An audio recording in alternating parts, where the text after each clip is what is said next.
বিরহেরই ব্যথা কাছে ডেকে বলবে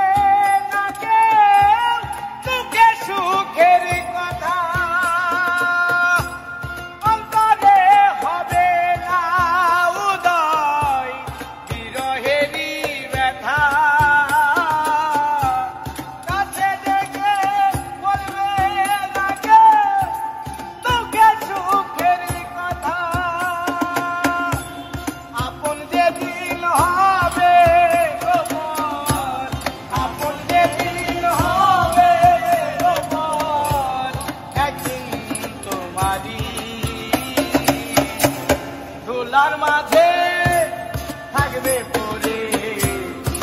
পুরানো